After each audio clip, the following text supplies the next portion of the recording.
In Breath of the Wild, the main antagonistic force is Calamity Ganon, but this is more like a force of nature as opposed to an individual with thoughts and intentions.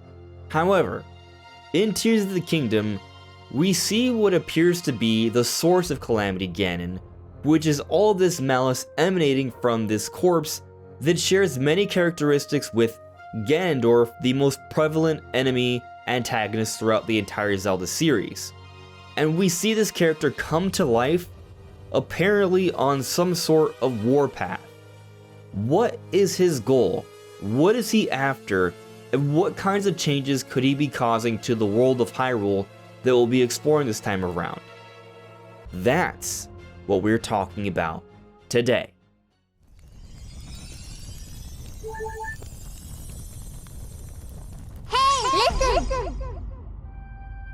Welcome everyone, this is AndresRestart, and we are finally getting into part 2 of this 3-part series about the 3 central figures in Tears of the Kingdom and how they may be impacting both the story and the gameplay.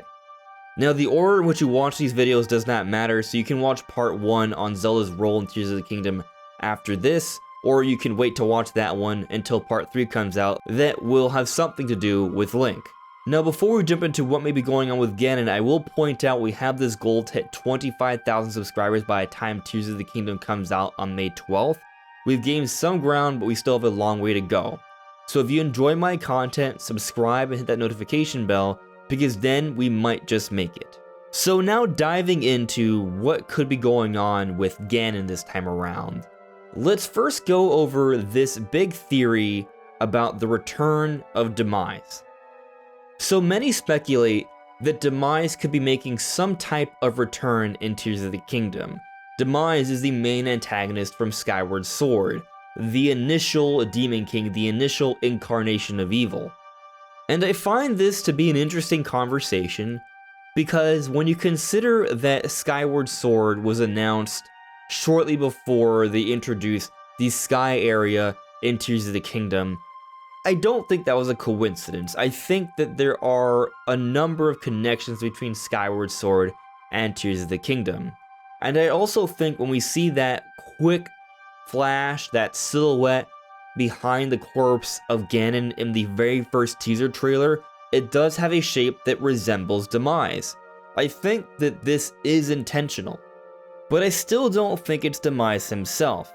I do understand that at the end of Skyward Sword, his remaining consciousness was sealed into the Master Sword, so it's conceivable that when the Master Sword breaks, that remaining consciousness could potentially possess that corpse of Ganon and then wreak havoc. However, a little bit later into the end of Skyward Sword, Impa says this: "The last remnants are decaying within the sword." And what's important to understand here, this is Impa saying that currently the remnants are decaying away, the last of it, and this is far into the past. And yes, Skyward Sword is the first game in the timeline, but it actually has 2 different times in which we explore. The ending parts of the game takes place in a time way before the main events of Skyward Sword, and this is where they're in when the remnants of Demise are decaying away. So it's a very, very long time ago, and the implication here is that perhaps most, if not all of it, is entirely decayed away once they come back to the current time in Skyward Sword, which again is the very beginning of the timeline, and Breath of the Wild is very, very far at the opposite end of the timeline. So much so, we don't even know how long it's been, but it's been thousands upon thousands of years. So I think it is very unlikely that there's any sort of remnant of Demise in the Master Sword that will come out and possess what appears to already be a somewhat conscious corpse of Ganon, because the Master Sword, as we've seen in the latest trailer at the end, is not broken until Link wages battle with this corpse, with malice coming out of it, with the eyes glowing. So there's already a consciousness there, there's already an intent there before the Master Sword has even broken. So I don't think it's Demise. However, that doesn't mean I don't think there will be some sort of reference to Demise, some type of connection. Because Demise is the initial Demon King, the initial incarnation of evil, and I think his story is important to what Ganon has become in Tears of the Kingdom. And I refer to him as Ganon because Ganondorf, Ganon, they're kind of interchangeable, but also Ganondorf is simply the person. In Ocarina of Time, when he obtains the Triforce of Power, he becomes the Demon King. He becomes Ganon. Ganon is the new Demon King.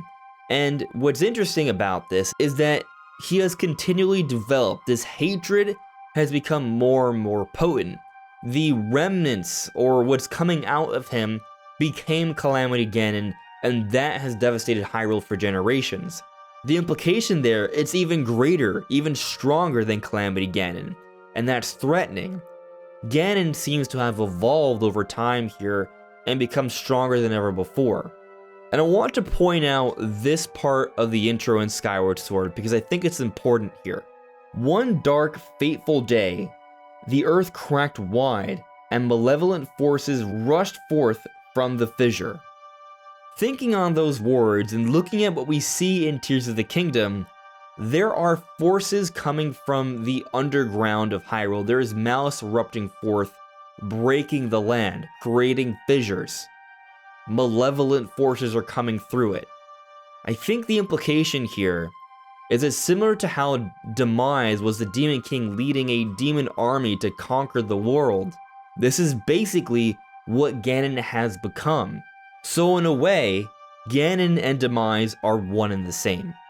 And what's especially interesting about this is that, okay, there's this Demon King, his corpse is undead, he's underground, there are malevolent forces rushing forth from the underground, they have big horns, it's definitely giving off that kind of evil demon vibe. There's even this a special focus and significance that seems to be placed in the recent trailer with the Blood Moon. It looks large, it's potent, it's red, the forces again seem stronger than before. What's going on with that? Are they simply showing it again, showing that, okay, the Blood Moon has returned, like from Breath of the Wild, how it was used to bring back some of the forces of Ganon? Or is there more to it? Is there a special significance here?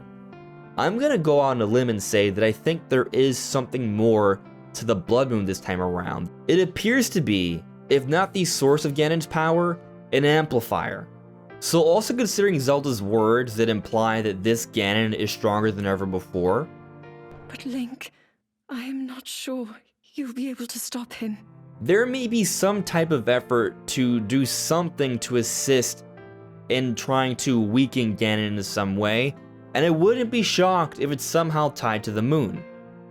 And this may seem lofty, but we are exploring incredibly high points in the world of Hyrule. We've seen air balloons and hovercrafts, and there are islands reaching very high. So, you never know. I'm not saying we're going to space, but maybe it could be like a Majora's Mask situation where the final fight may have something to do with the moon.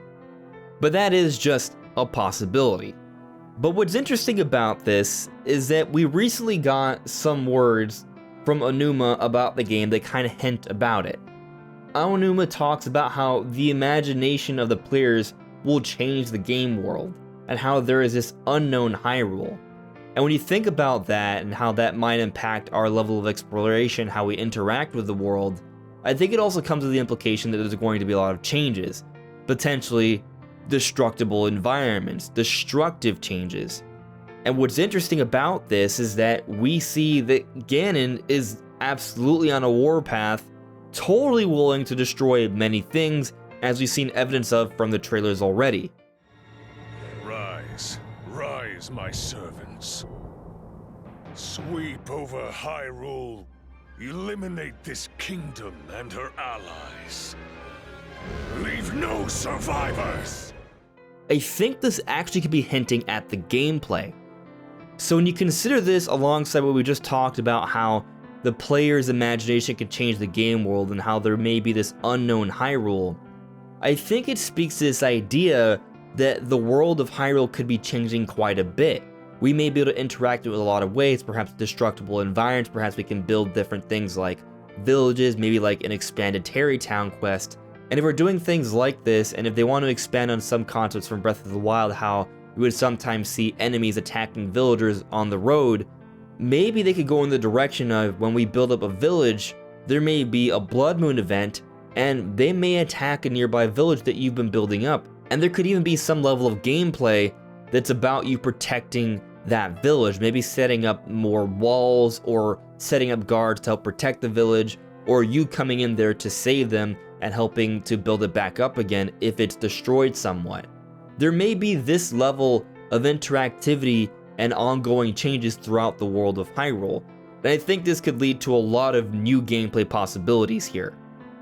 But I want to go back to the part speaking on an unknown Hyrule, because we see these underground areas, and it may very well be the case that there is a special significance of Ganon's armies coming from here. We see the malice erupting from different fissures and holes in the land.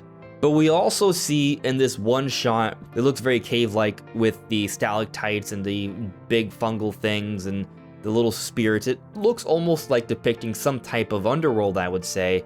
But what we see of the enemies, they don't look normal. They look extra red and malice infested. So this may further support the idea that there is indeed an underworld that we're going to explore, and it's not just purely underground. And I think this further supports this idea of Ganon being the Demon King, ruling over the servants from this underworld, and they gain power from the Blood Moon. It all kind of connects and makes sense, especially when you consider this potential connection to Demise, who also came from the underworld, who had this army of demons. So how could this all tie into this connection between Link and Zelda? Well, throughout the different Zelda games, many of them, Link and Zelda and Ganon, have been tied to this battle of the Triforce pieces. Ganon has the Triforce of Power, Link the Triforce of Courage, Zelda the Triforce of Wisdom. And I wouldn't be shocked if this returns in Tears of the Kingdom, and we speak more on that in part 1 with Zelda's role in Tears of the Kingdom. Ultimately, Ganon's goal, I don't even think is necessarily to acquire the Triforce of Power because he already has so much power. I think he's just gotten to a point where he's no longer really a person, but a true demon, a king of all the demons, and he is the absolute incarnation of hatred, and hatred is what keeps him going, and hatred is going to lead to this destruction and this threat. But there will be a bit more of a personality to it this time, leading to a rivalry, leading to a special significance at the end. And I think that this potentially could culminate into a very final climactic battle with Ganon, not just for this game, but throughout the series. But we'll speak more on that in part 3. Anyways, everyone, those are my thoughts on the goal of Ganon and his destructive wrath in Tears of the Kingdom.